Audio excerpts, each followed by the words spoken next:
Oke, bismillahirrahmanirrahim. Assalamualaikum warahmatullahi wabarakatuh. Bertemu lagi dengan saya Oktri di channel YouTube Oktri Berbagi. Alhamdulillah kita bisa bertemu kembali. Kita akan coba bahas di video kali ini masih tentang penggunaan software yang luar biasa ya. Software yang sederhana tapi fungsinya luar biasa, yaitu POM-QM versi 4. Banyak orang yang bertanya, POM-QM itu didapatkannya seperti apa? Free ya. Jadi Akang Teteh, teman-teman sekalian, Bapak dan Ibu, silahkan coba masuk ke Google ya. Di sana bisa dapatkan secara gratis dan tidak ada apa namanya conflict of interest ya, hubungannya dengan masalah lisensi. Ya, jadi Bapak dan Ibu silahkan cek saja, dicari POM-QM. Yang saya gunakan adalah versi 4.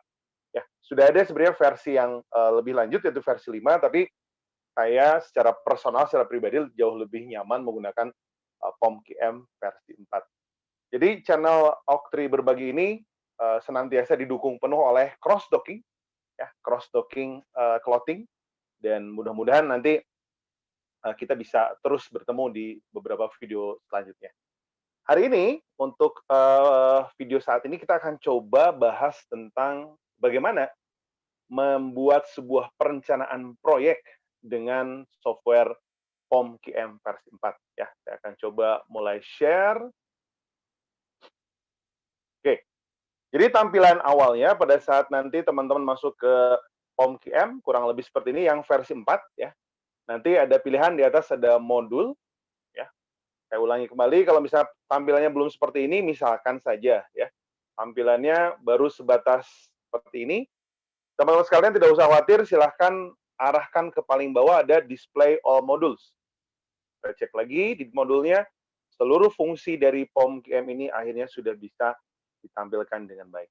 Nah, untuk video kali ini kita akan coba membahas bagaimana membuat perencanaan proyek secara sederhana menggunakan POM-QM versi 4. Masuk ke modul, lalu silahkan masuk ke project management. Nah, pada saat sudah kita masuk ke project management, teman-teman sekalian silahkan masuk ke file, lalu kita masuk ke new. Nah, di sana ada pilihan yang cukup banyak ya, teman-teman sekalian. Kita mulai dengan yang pertama dulu, yaitu single time estimate ya. Kita akan menggunakan perencanaan jadwal proyek dengan metode critical path method ya. Tapi pendekatannya bukan lagi activity on arrow, tapi sudah activity on node ya. Nah, nanti seperti apa kita coba lihat bersama-sama. Kita pilih single time estimate. Nanti tampilannya kurang lebih seperti ini. Kita coba tulis latihan. Oke, kita coba tulis latihan. Nah, di sini ada number of activities. Ini adalah jumlah aktivitas yang akan kita coba masukkan sebagai sebuah perencanaan. Nah, jumlah aktivitas ini sampai berapa nih bisa diakomodir oleh software POM-QM? Kita geser saja sampai paling kanan. Ada 90 aktivitas ya. Jadi untuk latihan awal merencanakan jadwal proyek ataupun biaya nantinya gitu ya. Saya rasa sebagai pemula ataupun teman-teman ingin mencoba melihat sesuatu yang jauh lebih sederhana ya, saya rekomendasikan pakai saja POM-QM versi 4 khusus yang project management. Kita akan coba gunakan 10 aktivitas saja. Jadi kita geser number of activities-nya jadi 10 ya. Lalu ini tabel structure-nya kita biarkan default-nya saja ya. Lalu di sini akan sekalian, teman-teman sekalian, Bapak dan Ibu, ada beberapa pilihan ya, mau pilihannya activity 1, 2, 3. Saya sarankan untuk awal latihan kita pakai saja yang default nih, yang A, B, C, D kapital ya. Silahkan Bapak Ibu, Kang Teteh dan teman-teman sekalian klik. Nah, tampilannya kurang lebih seperti ini. Ada aktivitas dari A sampai aktivitas J, kita coba sesuaikan saja tampilannya. Nah, di sini teman-teman akan melihat ada activity, adalah aktivitasnya, ada activity time atau durasi dari masing-masing aktivitas, dan juga ada predecessor ya, ada predecessor. Predecessor ini adalah aktivitas pendahulu. Aktivitas pendahulu dari aktivitas yang akan kita coba susun atau identifikasi berapa durasinya. ya. Contoh kasus misalkan, aktivitas, untuk membangun rumah itu pertama misalkan merapihkan atau membersihkan tanah gitu ya, membersihkan tanah. Lalu yang kedua adalah menggali, pondasi. Nah, berarti pada saat kita akan melakukan penggalian pondasi, predesesornya adalah membersihkan lahan atau tanah. Ya, jadi aktivitas, pendahulu itu kita sebut sebagai predesesor. Nah, kita akan coba masukkan saja activity time-nya, silakan. Ya, sebagai latihan kita bebas saja. Kita coba buat activity time, secara simulasi saja, ya, tidak perlu khawatir. Nah, misalkan seperti ini, teman-teman sekalian. Dan kita akan coba ya buat predesesornya sesuai dengan simulasi sederhana juga. Anggaplah misalkan aktivitas A ini belum ada yang mendahului karena dia aktivitas yang pertama. Begitu pula aktivitas B. Berarti kalau aktivitas A dan aktivitas B tidak ada pendahulunya, maka predesesornya tidak perlu diisi oleh teman-teman sekalian. Ya, predesesornya tidak perlu diisi karena dia tidak punya pendahulu. Nah, sekarang misalkan aktivitas C ini didahului oleh A. Nah, mohon dicatat teman-teman sekalian bahwa pada saat kita menuliskan aktivitas sebagai predesesor, ya, sebaiknya antara yang ditulis di activity dengan yang ditulis di predesesor itu persis sama. Kenapa? Karena kalau tidak sama, si POM-QM tidak bisa memproses. Nah, ini salah satu kelemahannya POM-QM, tapi tentunya di balik kelemahan ini banyak sekali manfaat yang sederhana tapi sangat bermakna ya untuk kita sebuah pembelajaran awal tentang bagaimana sih merencanakan sebuah proyek. Anggaplah misalnya aktivitas D juga didahului oleh A, sedangkan E didahului oleh B misalkan, gitu ya. Lalu misalkan F didahulunya oleh dua aktivitas C dan D. Nah, kalau misalkan aktivitas pendahulunya lebih dari satu, berarti kita isi saja di predecessor kedua, ketiga, dan seterusnya.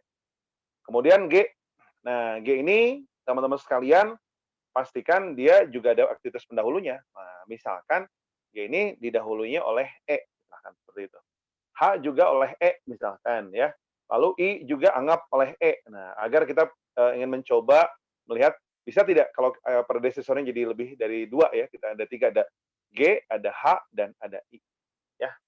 Jadi teman-teman sekalian, kalau misalkan teman-teman membuka teori tentang manajemen proyek, bahwa proyek itu harus terhubung antara satu aktivitas dan aktivitas yang lain.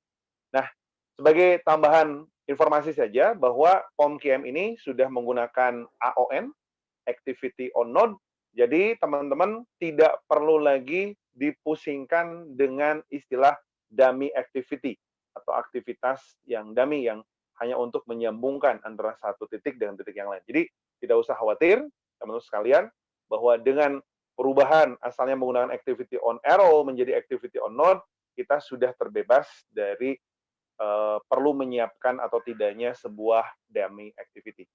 Nah, kalau misalkan teman-teman sekalian sudah selesai seperti ini, sudah pastikan activity-nya ada 10, lalu activity time-nya sudah teman-teman isikan, dan juga predecesornya juga sudah teman-teman isi juga, ya. Khusus untuk A dan B tidak ada predecessor karena mereka adalah aktivitas perendah atau pertama kalinya. Dengan sederhana, arahkan ke kanan atas, itu ada solve problem, ada solve, silakan diklik saja sekali.